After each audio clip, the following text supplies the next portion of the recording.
नमस्कार आणि स्वागत आहे. आज आपण 19व्या शतकातल्या महाराष्ट्रात वैचारिक भूकंप घडवून आणणाऱ्या एका ग्रंथात खोलवर शिरणार आहोत. आपल्यासमोर आहेत महात्मा ज्योतिराव फुले यांच्या गुलामगिरी या पुस्तकातील काही अत्यंत महत्त्वाचे अंश. आणि हा ग्रंथ म्हणजे केवळ काही विचारांचं संकलन नाही, तो एक जाहीरनामा आहे, एक आव्हान आहे आणि तत्कालीन समाजव्यवस्थेवर केलेला एक थेट हल्ला आहे. बरोबर. तर आज आपला उद्देश फक्त या ग्रंथाचा सारांश पाहणं नाही, तर फुले यांनी मांडलेले विचार इतके क्रांतिकारी का होते, त्यांनी प्रस्थापित कथांना आणि इतिहासाला कसं आव्हान दिलं आणि त्यामागची त्यांची भूमिका काय होती हे समजून घेणं आहे. चला तर मग या धाडसी विचारांचा मागोवा घेऊया. या ग्रंथाचा उद्देश फुले यांनी सुरुवातीलाच त्याच्या प्रस्तावनेतच अगदी स्पष्टपणे मांडला आहे.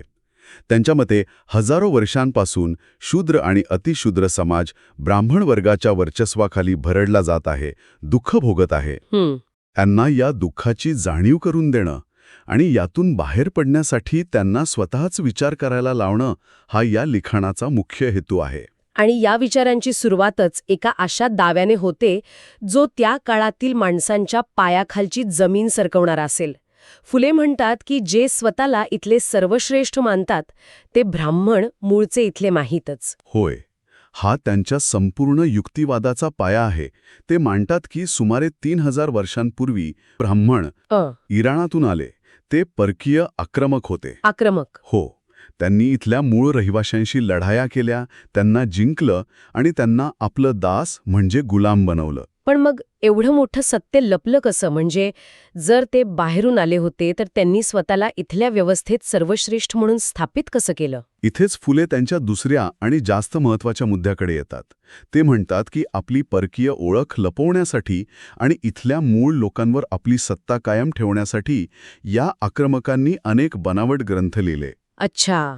आणि हे ग्रंथ म्हणजे कुणा माणसाचे शब्द नाहीत, तर ते थेट ईश्वरानेच दिले आहेत असं भासवून त्यांना पवित्र ठरवलं. या ग्रंथांच्या माध्यमातून त्यांनी मूळ रहिवाशांना ज्ञानहीन केलं, त्यांच्या मनात न्यूनगंड निर्माण केला, ज्यामुळे त्यांच्यावर वर्चस्व गाजवणं सोपं झालं. आणि मग ते एक अशी तुलना करतात जी त्या काळात अविश्वसनीय वाटली असेल. ते थेट अमेरिकेतील गुलामगिरीचा संदर्भ देतात. हो, आणि हा केवळ एक उल्लेख नाही, हे खूप महत्त्वाचं आहे. फुले यांनी हे पुस्तक अमेरिकेतील गुलामगिरीविरुद्ध लढणाऱ्या आणि गुलामांना मुक्त करणाऱ्या लोकांना समर्पित केलं आहे. खरंच? हो. विचार करा, 19व्या शतकात भारतात बसून जिथे माहितीची साधनं अत्यंत मर्यादित होती, तिथे फुले 2 वेगवेगळ्या खंडांतील शोषित समूहांना एकाच वैचारिक पातळीवर आणत आहेत. म्हणजे ते असं म्हणत आहेत की भारतातली जातीव्यवस्था ही केवळ एक सामाजिक प्रथा नाही, तर ती एक प्रकारची गुलामगिरीच आहे, अगदी अमेरिकेसारखीच क्रूर. अगदी बरोबर. ते म्हणतात की अमेरिकेतील गोरे लोक गुलामांना जशी वागणूक देत होते, तशीच किंवा त्याहूनही वाईट वागणूक इथले ब्राह्मण शूद्रांना देत होते. ते गुलामांना होणाऱ्या शारीरिक यातनांचं वर्णन करतात. भर उन्हात नांगराला जुंपणं, चापकाचे फटके खाणं, उपाशी ठेवणं. ते लिहितात की हे ऐकून कोणत्याही पाषाण हृदयी माणसालाही रडू कोसळेल. पण ते पुढे जाऊन म्हणतात की शूद्रांची अवस्था त्याहूनही बिकट आहे, कारण त्यांच्यावर शारीरिक गुलामगिरीसोबतच मानसिक गुलामगिरीही लादली गेली आहे. पण माझा एक प्रश्न आहे, जर ब्राह्मण हे आक्रमक होते तर आपल्या पुराणांमध्ये, आपल्या कथांमध्ये त्यांना देव किंवा देवाचे अवतार म्हणून का दाखवलं आहे? म्हणजे विष्णूचे अवतार वगैरे. याबद्दल फुले काय म्हणतात? कारण इथेच तर त्यांच्या युक्तिवादाची खरी कसोटी लागते. तुम्ही अगदी अचूक मुद्दा पकडलाय. फुले नेमका याच गोष्टीवर प्रहार करतात. ते हिंदू पुराणांतील कथा आणि अवतारांचं पारंपरिक विश्लेषण पूर्णपणे नाकारतात. त्यांच्या मते विष्णूचे अवतार हे दैवी अवतार नव्हते, तर ते इराणी किंवा आर्य लोकांचे वेगवेगळे नेते होते, ज्यांनी टप्प्याटप्प्याने इथल्या मूळ राजांचा आणि लोकांचा पराभव केला. उदाहरणार्थ ब्रह्माबद्दल ते काय म्हणतात, ज्याला आपण सृष्टीचा निर्माता मानतो? फुले यांच्या मते ब्रह्मा हा देव नव्हता. तो आर्य लोकांचा एक प्रमुख प्रशासक किंवा अधिकारी होता. त्याचं मुख्य काम होतं काय? कायदे बनवणं. कायदे? हो. त्याने असे नियम बनवले ज्यातून आपले आर्य लोक आणि जिंकलेले दास यांच्यात कायमस्वरूपी भेद निर्माण होईल. याच नियमांमधून पुढे जाती व्यवस्था तयार झाली असे त्यांचं म्हणणं आहे. आणि वामन अवताराची कथा तर आपल्या सर्वांना माहीत आहे. विष्णूचा बटू अवतार जो राजा बळीकडे 3 पावलं जमीन मागतो. आणि 3 पावलात स्वर्ग, पृथ्वी आणि बळीचं मस्तक व्यापून त्याला पाताळात पाठवतो. या कथेला आपण नेहमी देवाच्या चतुराईची आणि बळीच्या दातृत्वाची कथा म्हणून पाहतो, पण फुले याकडे पूर्णपणे वेगळ्या नजरेने पाहतात. म्हणजे कसा? त्यांच्या मते ही देवाच्या चतुराईची नाही, तर एका आक्रमकाच्या कपटाची कथा आहे. म्हणजे बळीराजा खलनायक नव्हता? अजिबात नाही. फुले यांच्या मते बळीराजा हा इथला मूळ निवासी, लोकांचा राजा होता. तो अत्यंत पराक्रमी, लोकप्रिय आणि प्रजाहितदक्ष होता. त्याचं राज्य खूप मोठं आणि समृद्ध होतं. मग वामन कोण होता? वामन हा बाहेरून आलेला कपटी होता, ज्याने भिकाऱ्याचं सोंग घेऊन दयेचा गैरफायदा उचलून फसवून त्याचं राज्य हिसकावून घेतलं. फुले एक पुरावा देतात.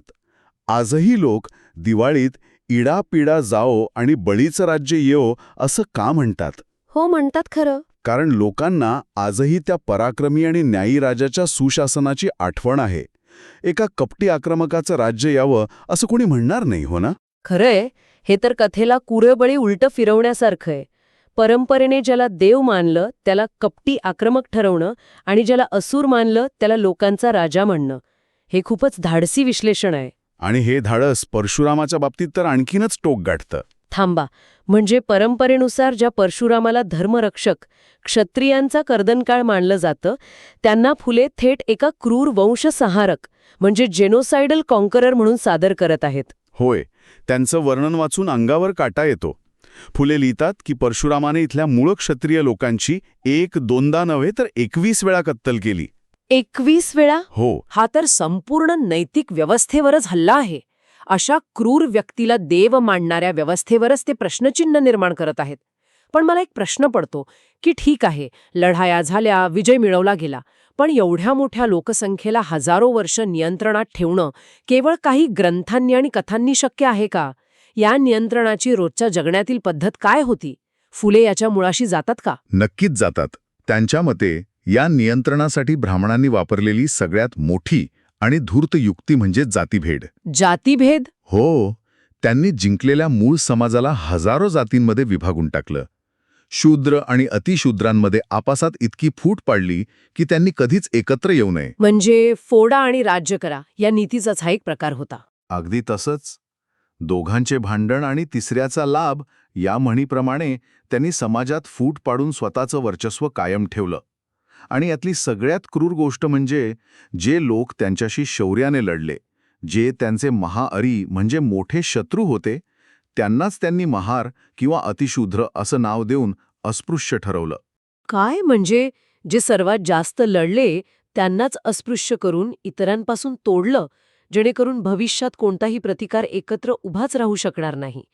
हे खूपच विचारपूर्वक आखलेलं धोरण दिसतंय. हो, आणि याचा परिणाम असा झाला की इतर शूद्रांनीही त्यांचा द्वेष करावा, त्यांच्यापासून दूर राहावं, त्यांचा स्पर्शही टाळावा असे नियम बनवले. जे पूर्वी एकाच समाजाचा भाग होते, जे वीर होते, त्यांनाच समाजातून बहिष्कृत करून त्यांची आर्थिक आणि सामाजिक कोंडी केली. यामुळे ते अधिकच दुर्बल झाले आणि प्रतिकाराची शक्यताच संपली. जर व्यवस्था इतकी घट्ट आणि विचारपूर्वक बनवली असेल, तर या गुलामगिरीतून मुक्त होण्याचा मार्ग काय? यातून बाहेर पडायचं कसं? फुले यांच्या मते या गुलामगिरीची 2 रूपं आहेत. एक आहे शारीरिक गुलामगिरी आणि दुसरी आहे मानसिक गुलामगिरी. अच्छा. ते म्हणतात की इंग्रजांच्या राजवटीमुळे शारीरिक गुलामगिरी काही प्रमाणात संपली. अच्छा, ती कशी? कारण इंग्रजांनी कायदा आणला आणि कायद्यापुढे सगळे समान मानले गेले. म्हणजे पूर्वी जे जाचक नियम होते, जसं की शूद्रांना रस्त्यात थुंकण्याची परवानगी नव्हती किंवा त्यांची सावली ब्राह्मणांवर पडू नये म्हणून त्यांना रस्त्याच्या कडेला थांबावं लागायचं, त्यातून कायद्याने सुटका झाली. बरोबर. पण फुले म्हणतात की खरी आणि जास्त धोकादायक गुलामगिरी ही मानसिक आहे, जी हजारो वर्षांपासून ब्राह्मणांनी लिहिलेल्या ग्रंथांनी, कथांनी आणि परंपरांनी आपल्या मनात रुजवली आहे.